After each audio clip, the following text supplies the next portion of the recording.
Hello everyone, and welcome to my B&B Fan Club channel. I hope everyone is having a wonderful day. Before we begin, please hit the subscribe button and give this video a thumbs up.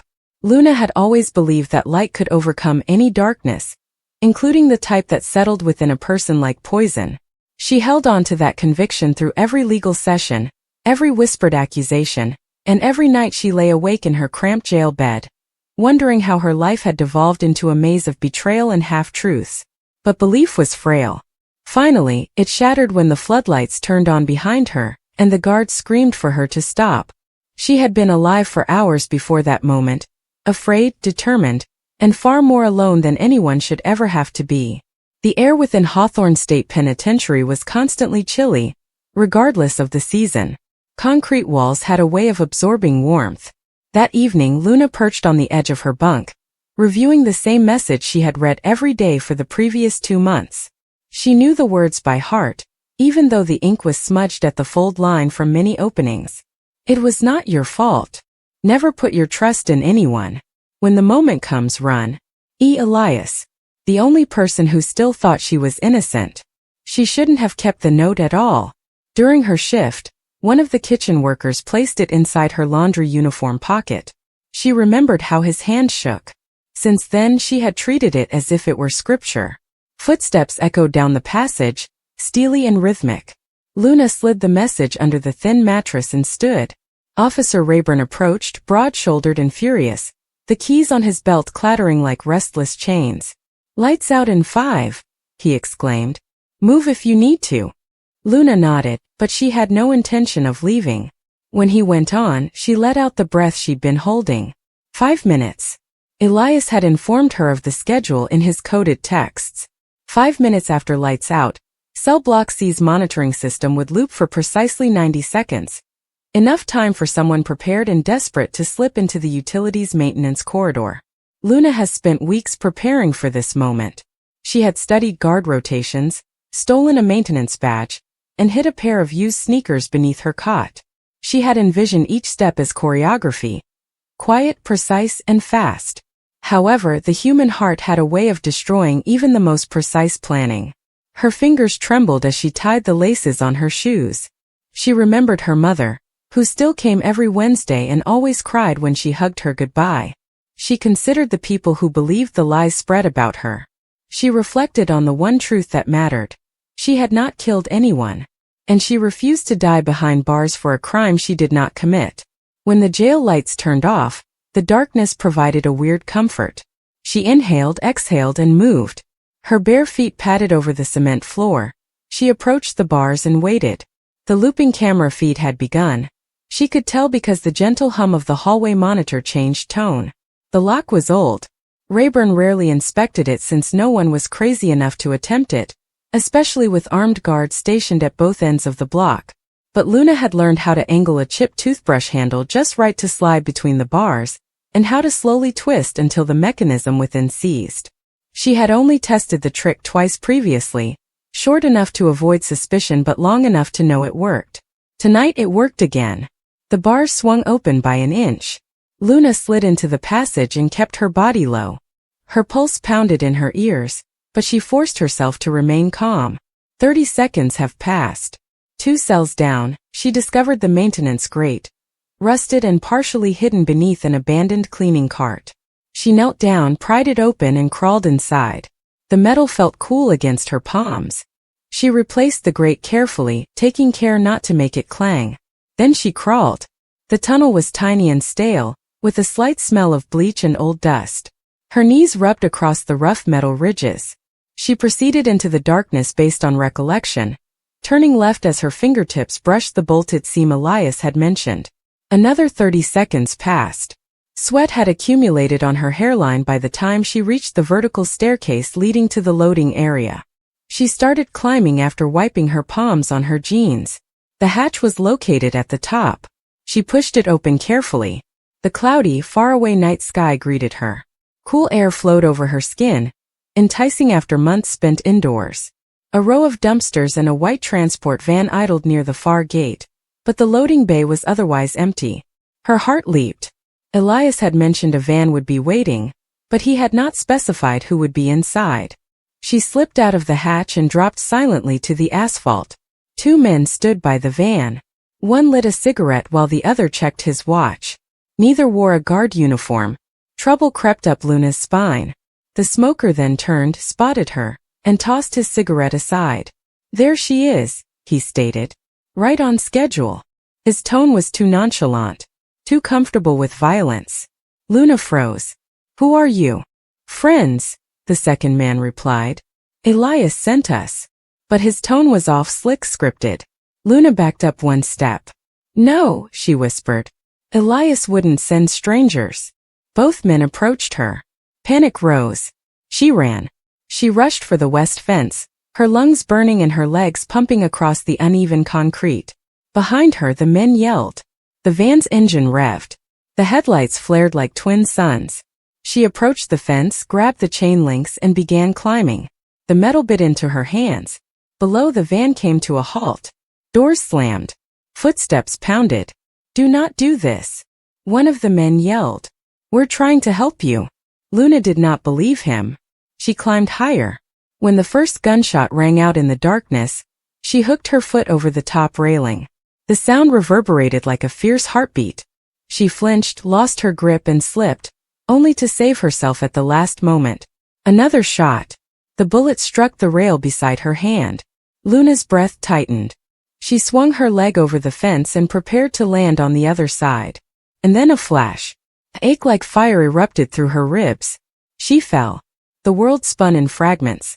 The dark sky, the glitter of headlights, the distant sound of an alarm. Her body struck the grass outside the fence with a dull thump. Warmth flowed beneath her, thick and pooling. The voices were blurred. Guards raced in, slamming their boots into the ground. Someone shouted for medical assistance. Someone yelled that she was down. Another claimed she had a weapon. Luna wanted to shout that she didn't, but her voice refused to obey her. Her eyesight pulsated with gray around the borders. Officer Rayburn's face appeared above her, his eyes wide with what appeared to be regret. "Why did you run?" he mumbled. "Damn it, Luna." She attempted to speak but only gasped.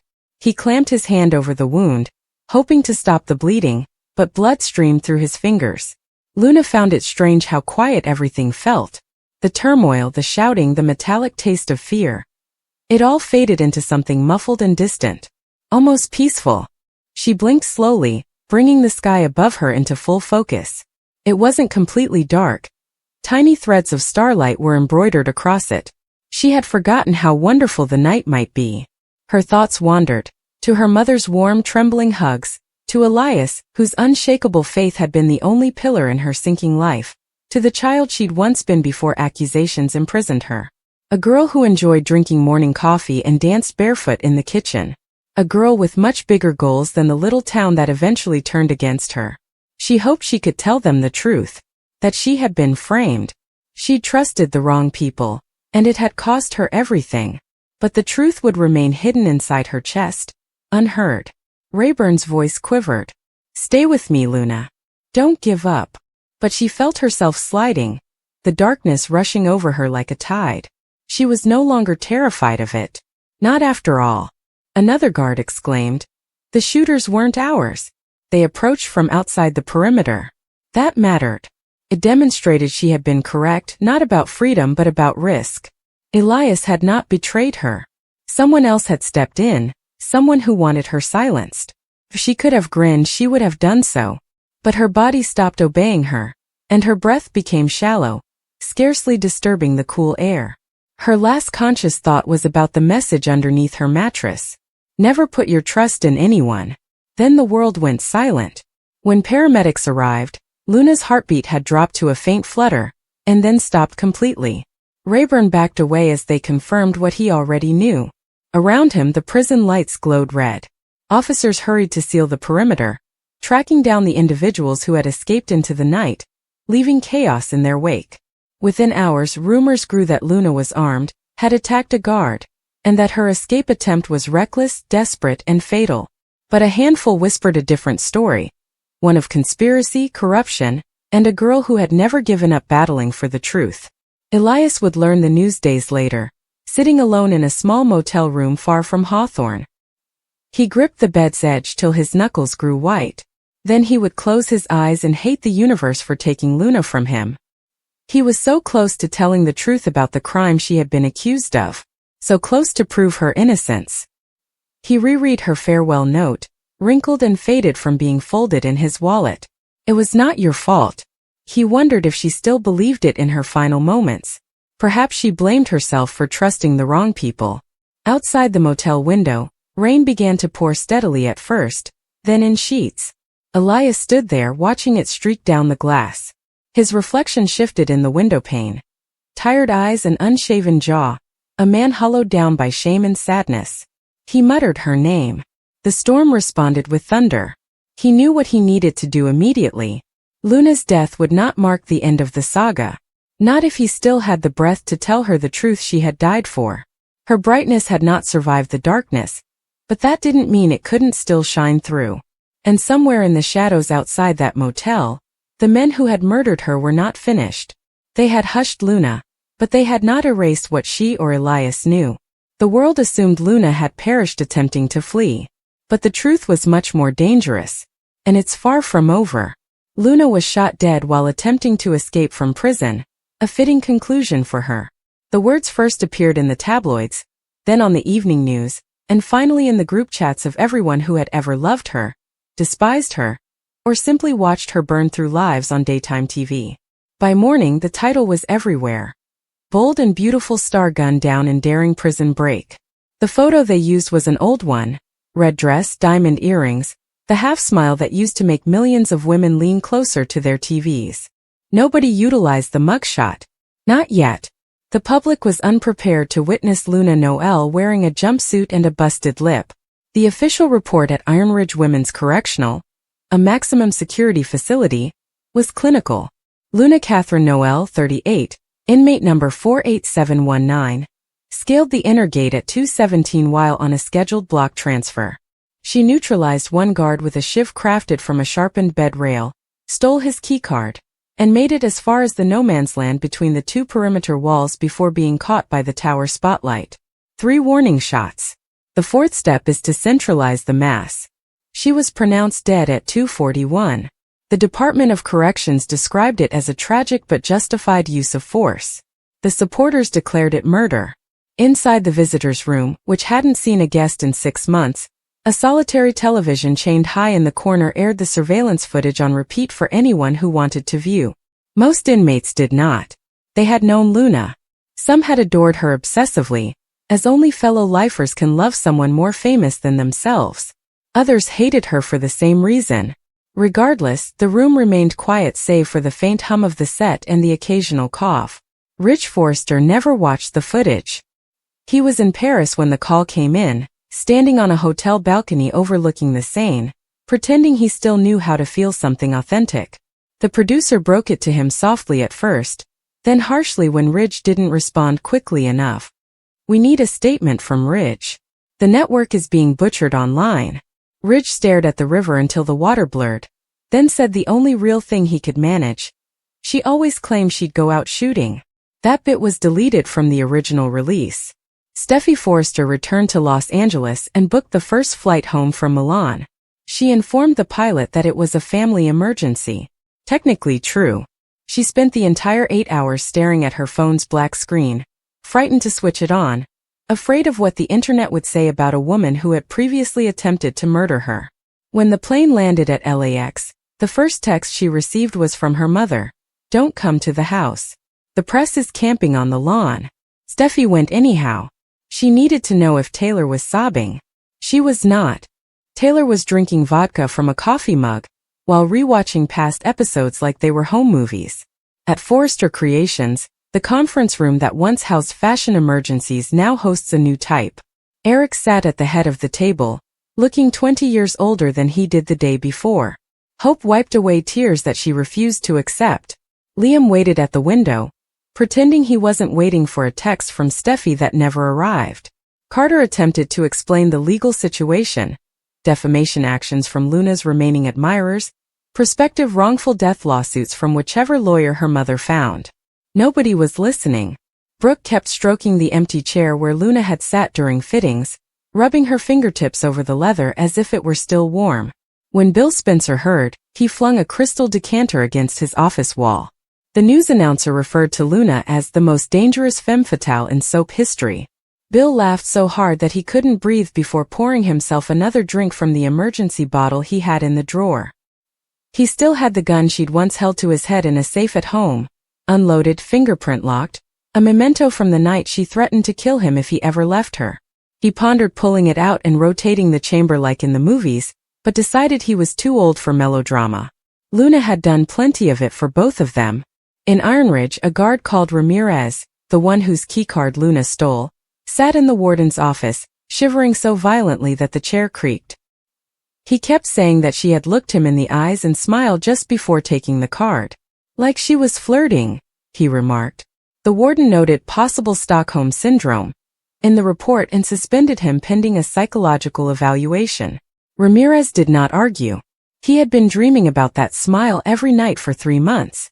Now he'd fantasize about how her body jolted when the bullet struck. The autopsy was swift.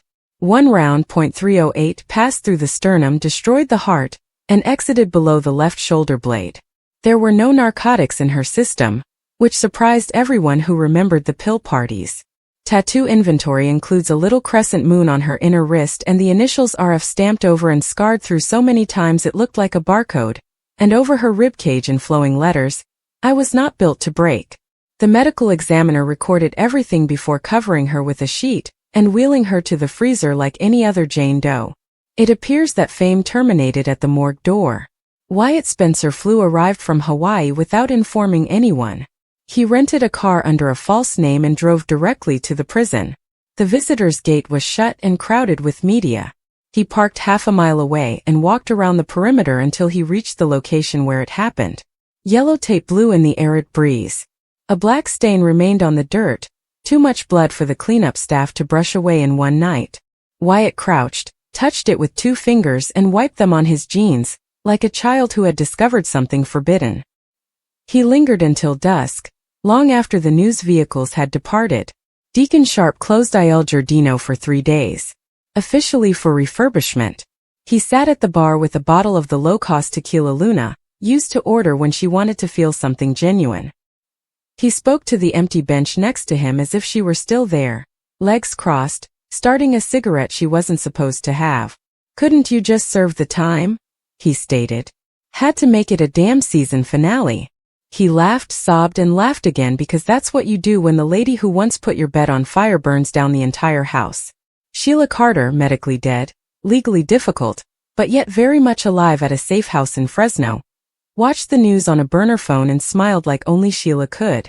Luna had once been her protégée, back when ambition tasted more like champagne than bleach. Sheila toasted the television with a glass of boxed wine. "That's my girl," she muttered. "Never let them write your ending."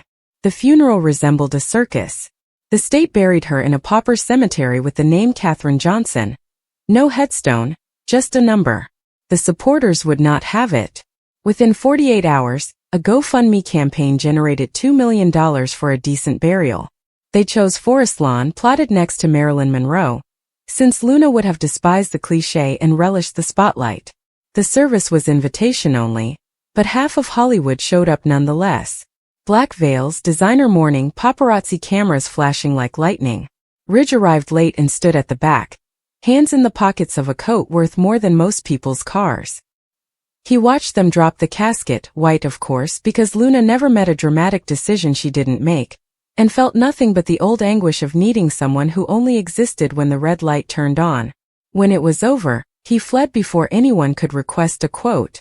Steffi spoke from the podium because someone had to. Her voice did not tremble. "Luna Noel wasn't a good person," she stated, and the audience gasped as if she had smacked them. "But she was unforgettable."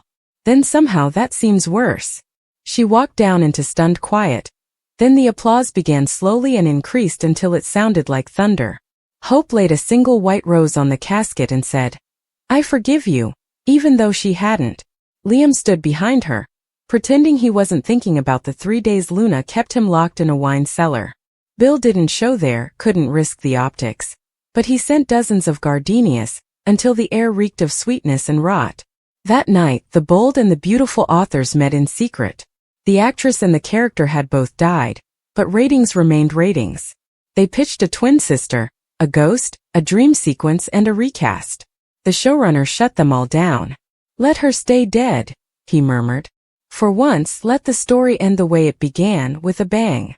Months later, travelers continued to leave lipstick and love letters at her grave. Someone established a legend that if you went there at midnight on the anniversary of her escape, you'd hear gunshots and a lady laughing. No one disputed it. Los Angeles likes ghost stories almost as much as it does villains. And somewhere, in a quiet nook of the afterlife that resembles the Forrester living room circa 2018, Luna pours herself a martini, adjusts the diamond choker that never completely conceals the scar on her throat, and smiles at no one in particular. "Tell me that wasn't one hell of an exit," she's saying. Then she waits for the next scene, for death, as it turns out, cannot keep a bad lady down for long.